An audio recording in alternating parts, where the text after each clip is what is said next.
as you can see, there is literally one cafe on every floor. Many cafes have been shut post-lockdown. Our beloved Socials, where Tamasha movie was shot, is now shut post-lockdown. Many people have lost businesses. So the original charm, the 100% charm is missing, but it is coming back. We are getting back to the old charm while taking care of ourselves. The original crowd is not yet here. People will start stomping the streets post 6:30. So they are camera shy now, but usually when you come here, people start asking you to come to their cafes, and they offer you 20%, 30%, 40% off. It's just like any flea market selling you shops, selling you the stuff.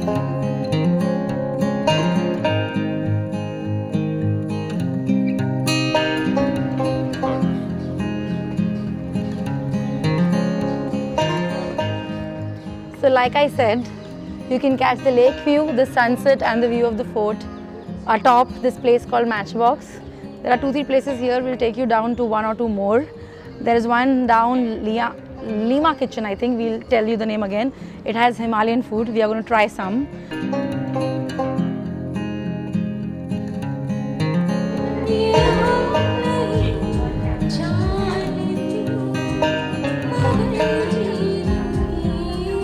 Hello, this is Divya Singh Sharma and we are talking to Satinder Sarna, the owner of Lama Kitchen. Sir, could you tell us the reason why it was named Lama Kitchen? About 6 years back, Divya, I and my son had gone to visit Guru Dangmar Lake in Sikkim, which is at 17,600 feet over sea level. It's one of the highest lakes, I believe, at that altitude. So when we went there was a Gurudwara of Guru Nanak. So we asked somebody, a local over there, what is this? It's a temple of Nanak Lama. So that influence of the Tibetan flags, which was very predominant all along the route of Sikkim. Sikkim is actually one road. You know, when you look down, you have 3,000 feet. If you look up, it's God, you know. Yeah. It's a dicey drive. I don't think I want to do it again, but tough one. So coming back, we're so influenced by this, intrinsic and spiritual exuberance of faith that you saw everywhere, that we said, let's call a restaurant the Lama Kitchen. The cuisine of all the northern states are slightly variant.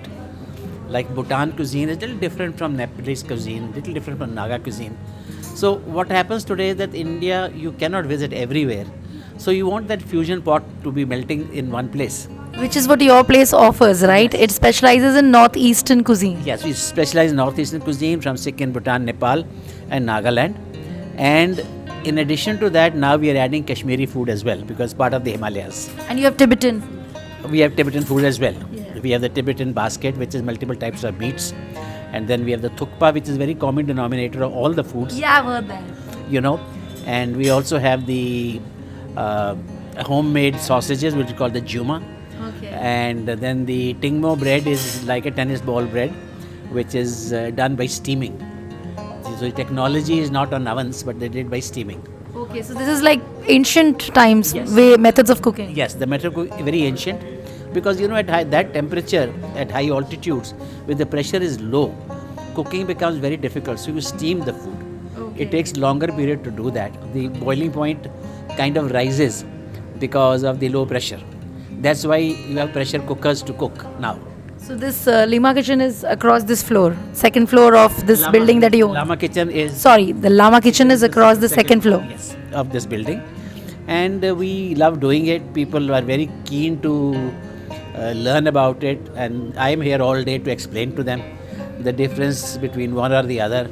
And we have to adapt to the slight variances of people's tastes, because you have people who take less spices. The foreigners do not want any spices, very bland food. But there's subtle flavoring to the entire cuisine, which you relish. Other than the northeastern cuisine and the Kashmiri cuisine that they're going to offer, so basically you can come here to taste something that you don't get across India. Pan-India, very few restaurants may offer you northeastern or Kashmiri cuisine. So one is that. Second is the view. Third is the way, the hospitality that Sir offers, and another thing about this place that I learned was that the spices they use are Himalayan, and the reason is they are very robust. They're very robust. High altitude spices are really very good. Like the peppercorns that come from Nepal have a much stronger flavor than when we get over here. The white peppercorn, especially, you know. And then there are others like even the hing or the other, all these spices for that matter are more kind of aromatic, I would say. And we use fresh spices. Oh yeah. That is one thing we do, and we cook fresh. So we say if you're hungry, you'll be very hungry by the time we give you the food.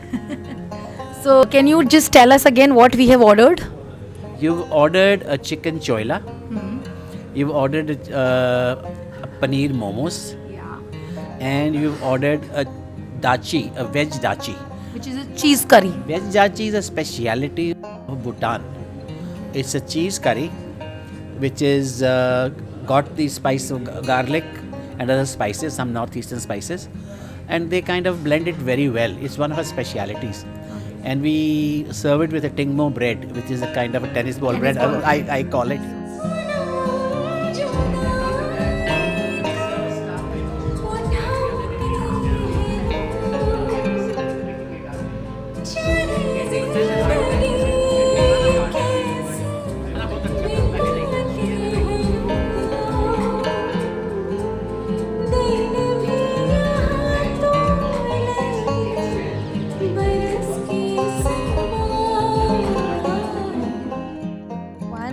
For the gram.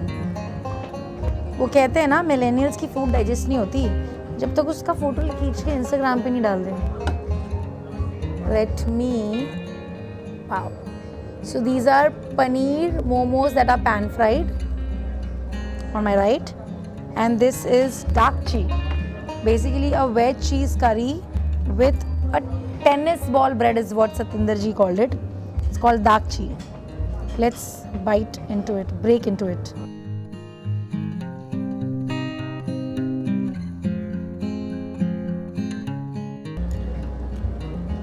You had put like 6 blocks of cheese in it, and it's really cheesy and yummy. Now let's taste the paneer. Although I called for forks, but you know what? Food, and especially Indian food, Northeastern food is Indian food, is best tasted with hands. So I prefer using my hands.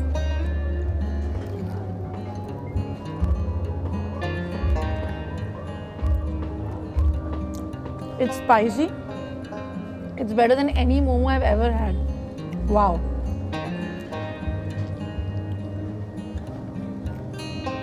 Okay, you please go and subscribe our channel, follow our channel for more such content while I relish this.